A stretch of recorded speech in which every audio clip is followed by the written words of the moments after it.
Waalaikumsalam. Bagaimana kabarnya hari ini? Alhamdulillah baik, Bu.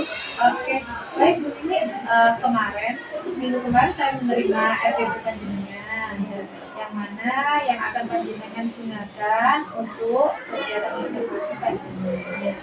Ini panjenengan sudah melakukan revisi ya Bu ya? Iya. Oke. Jadi tujuan di PI 4 ini nanti ada 2 tujuan begini. Yang pertama yaitu tentang observasi pembelajaran panjenengan di kelas. Yang kedua yaitu penilaian tentang observasi tersebut. Sekarang saya mau tanya bagaimana perasaan panjenengan yang kemarin sudah libur 2 bulan ya pembelajaran daringnya. Terus apa yang panjenengan dapat dari kegiatan tersebut? Ya. Alhamdulillah Bu, saat pembelajaran kemarin itu saya lebih untuk memikirkan nanti bagaimana cara menerapkan apa yang sudah saya lihat di pembelajaran di kelas, itu mengenai pembelajaran diferensiasi.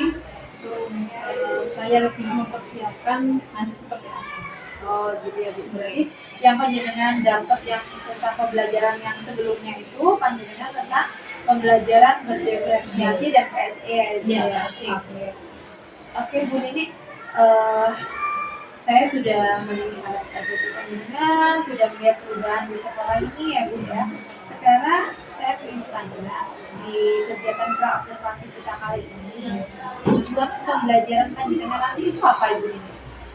Di sini saya mengambil materi mengenai klasifikasi makhluk hidup kelas 7. Jadi nanti tujuan pembelajaran saya adalah nanti peserta didik itu dapat membedakan antara makhluk hidup dengan makhluk tidak hidup berdasarkan karakteristiknya atau ciri-cirinya. Kemudian yang kedua, nanti peserta didik itu nanti bisa menyebutkan contoh-contoh makhluk hidup yang ada di sekitar beserta makhluk tidak hidup yang ada di sekitar juga. Berarti ada 2 tujuan ya Bu Nini ya. Berarti nanti anak-anak itu bisa mengobservasi lingkungan. Itu salah satunya gitu. Untuk area pengembangan yang hendak panjenengan capai di kegiatan ini itu apa Bu? Area pengembangannya di sini kalau dilihat dari satu kelas ini kan tidak punya cukup lahannya luas, jadi nanti media yang saya gunakan di situ adalah mengenai pembelajaran di video itu. Di situ nanti saya carikan link untuk anak-anak bisa mempelajari bagaimana kehidupan di sekitar, misalnya di taman atau di kebun. Kemudian ada beberapa juga nanti anak-anak saya kasih gambar-gambar untuk mensiasati karena lingkungan yang tidak begitu luas jadi kita merawat. Jadi saya sebutkan gambar-gambar semua makhluk hidup, baik itu semua benda, baik itu makhluk hidup maupun benda tidak hidup atau makhluk tidak hidup. Nanti mereka mengelompokkan seperti itu. Oh, baik, sangat seru kelihatannya ya. Oke. Terus strategi panjenengan agar tujuan pembelajaran tadi itu dapat tercapai. Strateginya apa yang panjenengan pakai? Ya, strategi pembelajaran yang saya pakai ini saya menggunakan konsep berbasis masalah. Jadi nanti mereka memunculkan masalah. Jadi masalah itu nanti dipecahkan bersama-sama dengan menggunakan link-link pembelajaran yang sudah saya kasih. Kemudian saya beri pertanyaan, mereka membuat pemecahan masalah itu dalam bentuk peta konsep. Berarti panjenengan sudah menyiapkan beberapa link ya Bu ya untuk anak-anak pelajari. Kemudian ada peta konsepnya juga nanti. Masalah itu mereka yang membuat dan menemukan gitu ya Bu. Oke, baik Bu Nini. Baik Bu Nini, untuk kegiatan observasi tadi untuk berikutnya yaitu kegiatan observasi, saya ingin melihat panjenengan dan menilai kegiatan observasi tersebut. Ya, Ya. kelas D.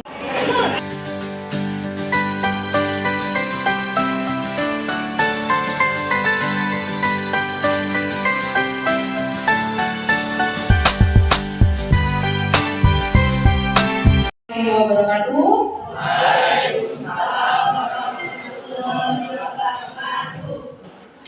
Sebelum kita mulai pembelajaran hari ini, marilah kita berdoa dulu ya. Silakan ketua kelas dipimpin untuk berdoa.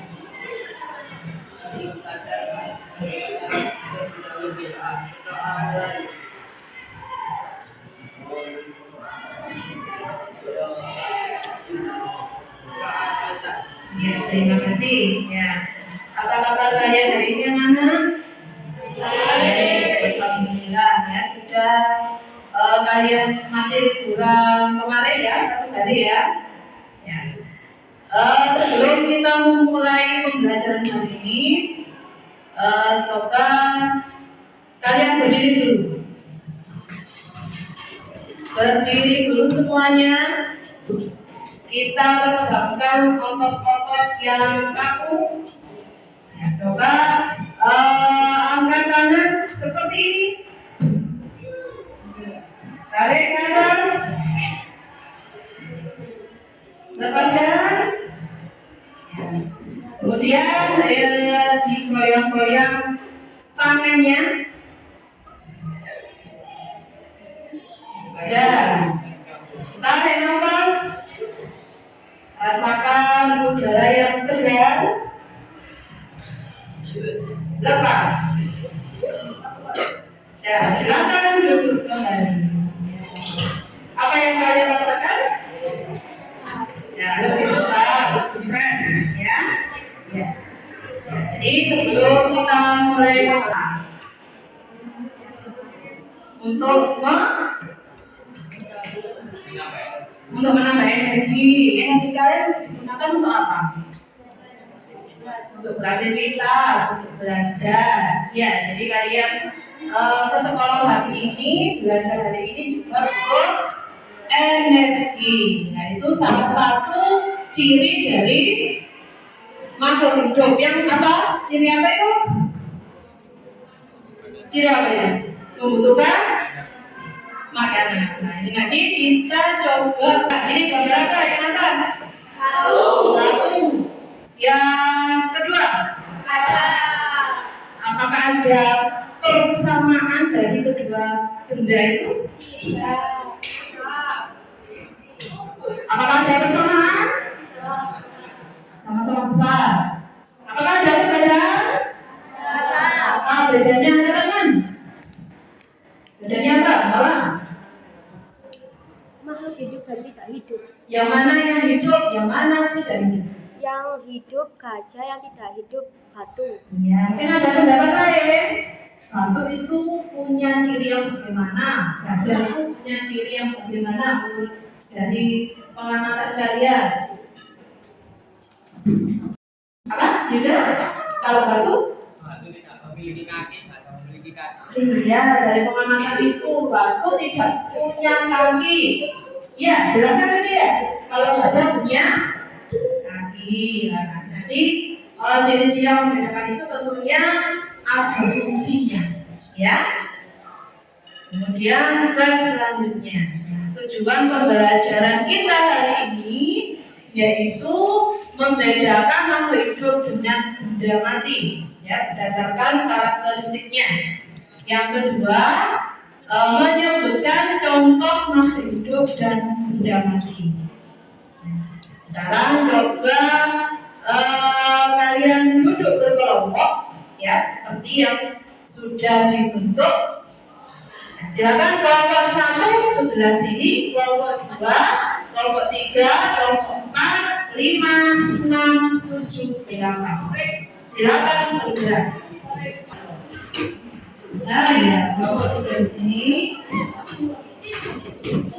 Kelompok 4.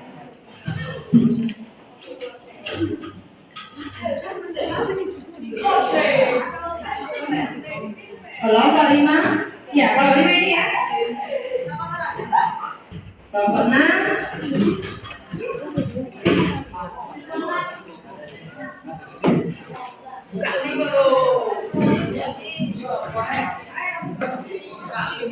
Kelompok 7 dan kelompok 8.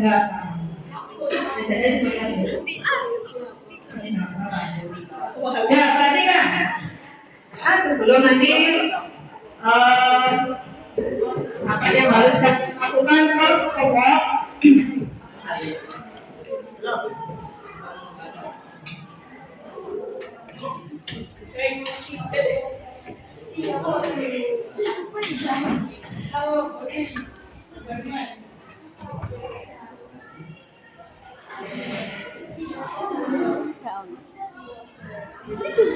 Setiap kelompok ya nanti saya beri link pembelajaran untuk bakot. Oke, silakan di bakot itu yang paling atas sendiri. Ya bukan yang tengah, bukan yang bawah, tapi paling atas. 1, 2, 3. Kelompok 4, 5, 6 juga sama. Link yang paling atas di bakot. Ya, kelompok 78. Nah, kelompok 78 beda. Ya. Kelompok 78 ini ada gambar, ya berarti kan ada 2 gambar itu ya.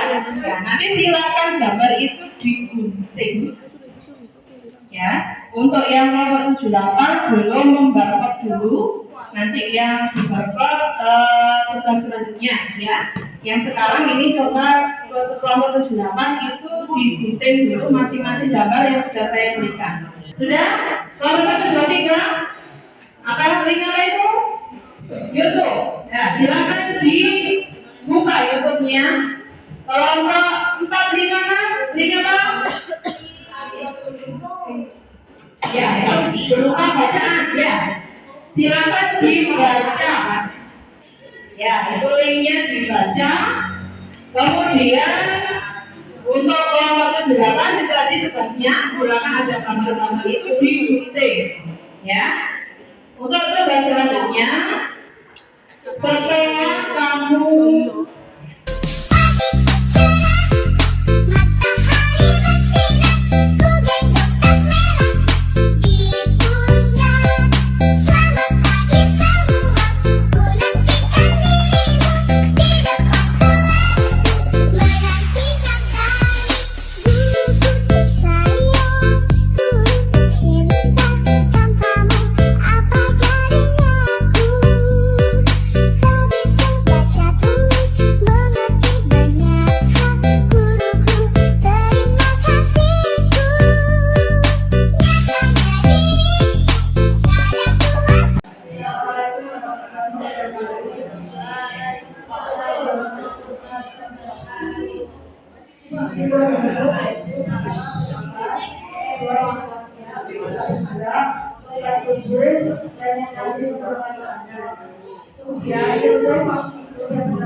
Jelaskan tentang pengertian zat sisa. Assalamualaikum warahmatullahi wabarakatuh. Waalaikumsalam warahmatullahi wabarakatuh. Kami dari kelompok 7 ingin mempresentasikan hasil dari pengamatan benda mati dengan ciri-cirinya. Makhluk hidup, gambar makhluk hidup ini ada yang proses. Link proses yang kedua.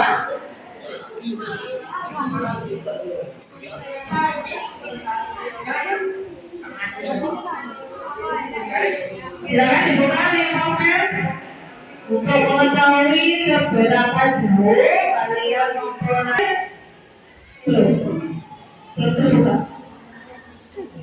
Oh iya, ditunggu dulu.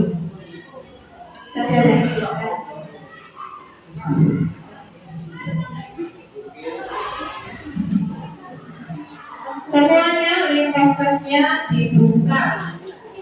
Ya, itu nanti masuk ke saya nilainya. Ya.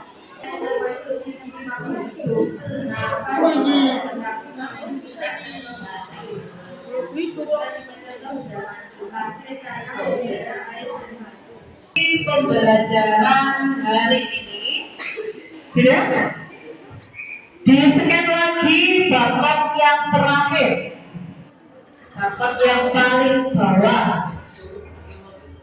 Nah itu nanti referensinya masuk ke link saya di situ.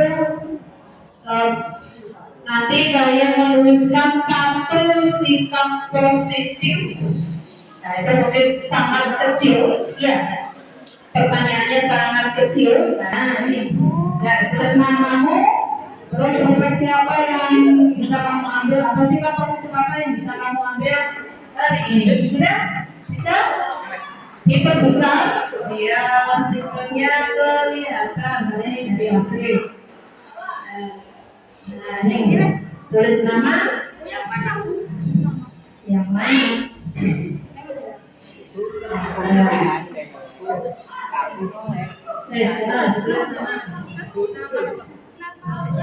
Diperbesar biar kelihatan.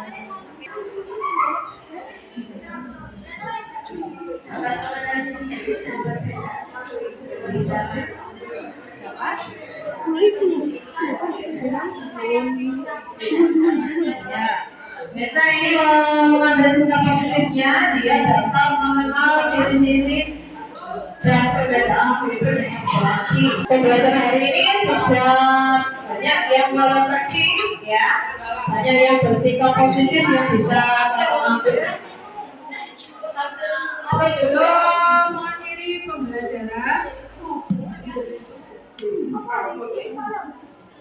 Sebelum mengakhiri pembelajaran, ya silakan duduk yang baik. Saya minta handphonenya diletakkan dengan bagus. Jangan ada yang megang HP dulu. Nanti saja dilanjutkan. Ya. Sebelum mengakhiri pembelajaran, ini marilah kita berdoa. Silakan dipimpin doa dulu, Kaja. Sebelum mengakhiri pembelajaran kita hari ini, marilah kita berdoa terlebih dahulu. Berdoa mulai.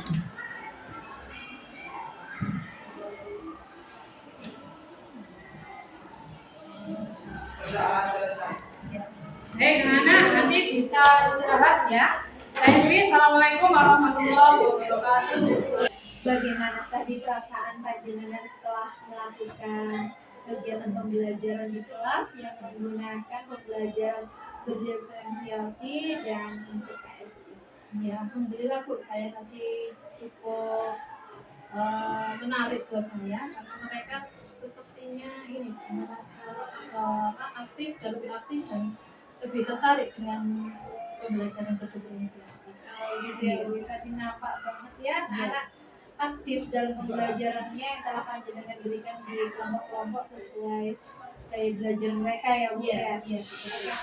Terus menurut panjenengan, anak-anak sebelum menerima pembelajaran secara berdiferensiasi, terus sekarang panjenengan sudah menerapkan pembelajaran itu, bagaimana menurut panjenengan?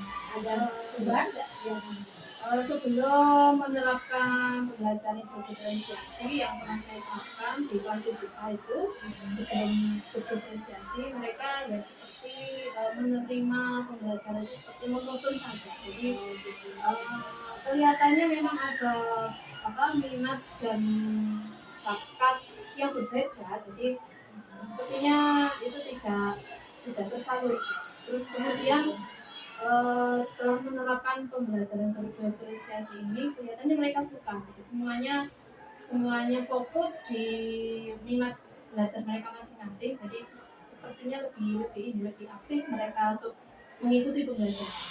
jadi menurut panjenengan kalau dengan menerapkan pembelajaran diferensiasi tersebut anak-anak terwadahi dalam hal bakat mereka, oh ternyata mereka di bidang ini mereka lebih tertarik dan lebih aktif Iya, ya, betul ya. sekali. Iya.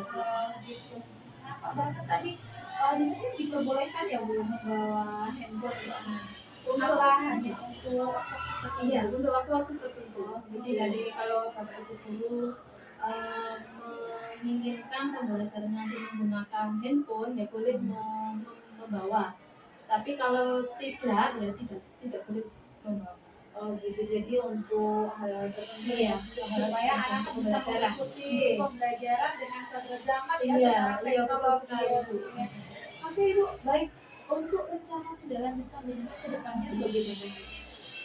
Rencana tindak lanjut saya untuk di kelas-kelas lain mungkin saya bisa menerapkan seperti itu, karena di kelas 7A kelihatannya semua siswa itu aktif. Jadi karena sesuai dengan cara gaya belajar mereka.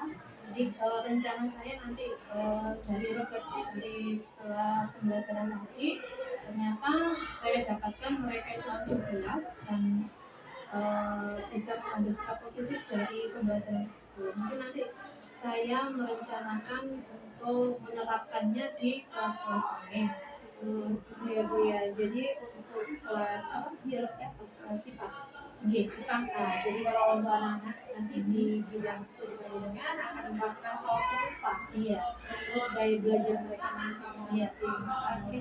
Baik Bu Nini, untuk kegiatan pasca observasi sudah selesai. Sekarang di area pengembangan diri Bu Nini. Ya. Jadi aktivitas pengembangan yang kedepannya yang ingin panjenengan kembangkan di untuk ini pengembangan diri, oke. Rencana saya ini untuk mengembangkan sifat KSD itu menjadi kesadaran diri terlebih dahulu diterapkan supaya siswa-siswa itu bisa siap menerima pembelajaran di jam-jam berapapun. Biasanya kalau di jam siang itu mereka kurang begitu semangat begitu. Kalau langsung bisa materi atau seperti apa. Jadi bisa untuk menemukan motivasi belajarnya itu bisa menggunakan. Jadi agar anak-anak bisa hadir secara sepenuhnya, walaupun di jam-jam rawan ya Bu ya. Oke. Mungkin ada lagi selain di KSD tersebut aktivitas pengembangan diri yang ingin panjenengan kembangkan lagi selain di KSD apa? Mungkin ini budaya-budaya positif yang ada di kelas. Jadi anak-anak kan ada sudah sudah berlaku atau sudah menerapkan merencanakan kesepakatan kelas. Jadi diusahakan kesepakatan kelas itu bisa berjalan. Jadi kalau kesepakatan kelas itu sudah dijalankan, otomatis nanti insya Allah budaya positif di kelas itu bisa berjalan dan akhirnya bisa menjadikan budaya di sekolah yang budaya positif. Oke, berarti ada dua, KSE sama budaya positif. Terus ada lagi Mungkin itu dulu Bu, yang dikembangkan untuk kedepannya. Oke, baik.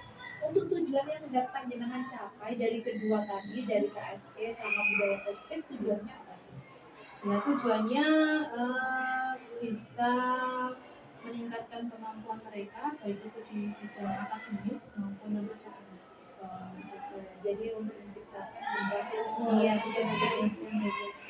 untuk panjenengan dari tadi KSE sama budaya positif.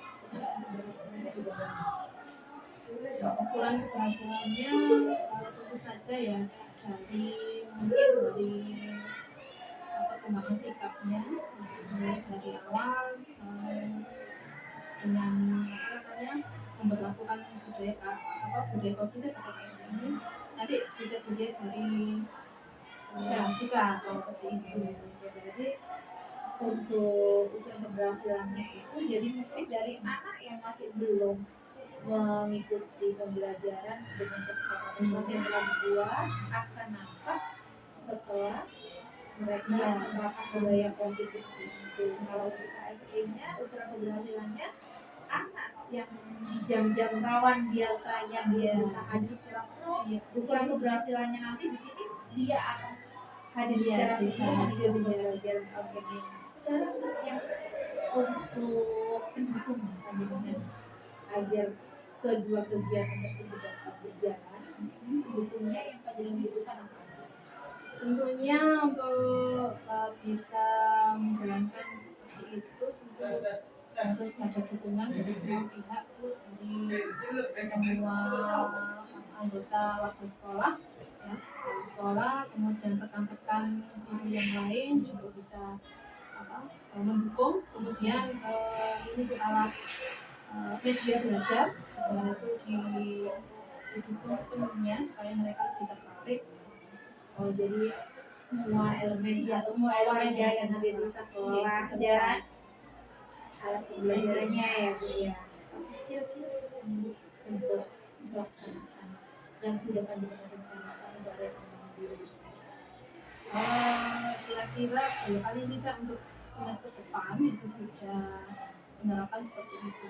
Sekarang kan mungkin ada beberapa yang tidak menanggung peraturan atau seperti yang lain yang melanggar gitu. Jadi nanti bertahap. Bertahap ya Bu ya. Jadi nanti secara penuhnya di semester depan. Iya.